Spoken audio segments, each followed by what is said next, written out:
Hey guys, here to do a review for A Bug's Life. So with the announcement of Finding Dory and everything, I kind of have been on a Pixar binge. So be expecting Pixar reviews. I think A Bug's Life is one of the most underrated Pixar movies that they have, if not the most underrated Pixar movie that they have. It was their second film, and this movie is fantastic, I think.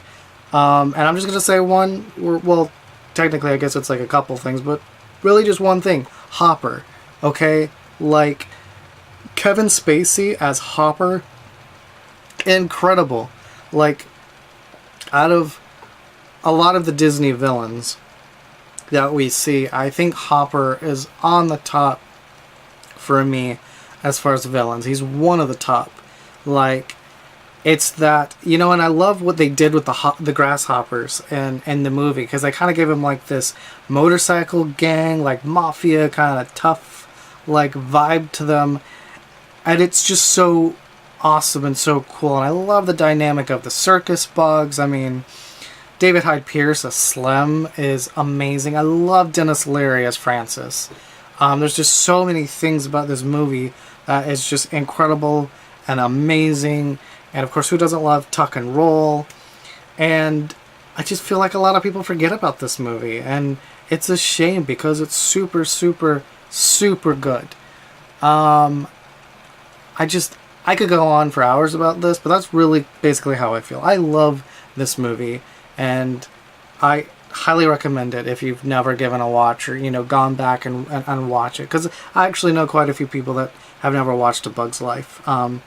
Specifically because they saw Ants instead back when they were kids, and kind of one of those things where I've seen both movies and I prefer A Bug's Life over Ants, and I'm just gonna say that right now.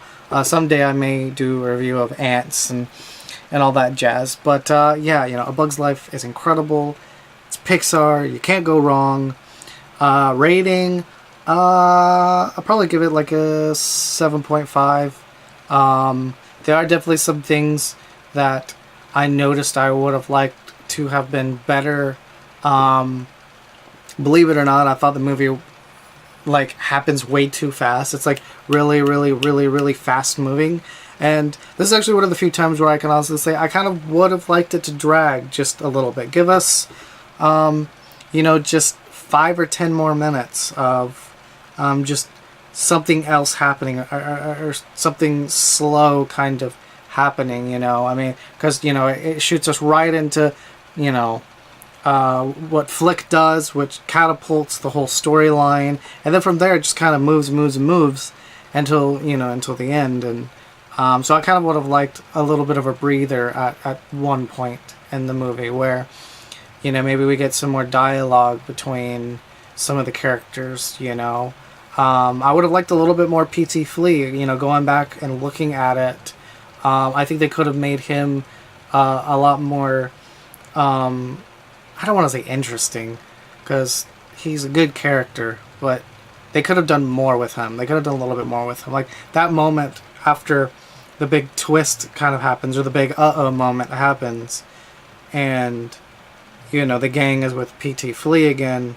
I felt like that would have been a good moment to have some dialogue with P.T. Flea, and especially something between P.T. and Flick, and we never got any of that. And so looking back, there are some things that I don't think quite get it as high as I would like it, but man, this is definitely one of my favorites. Go check it out. See you guys in the next video. You guys can find me on Twitter and Instagram. Peace out.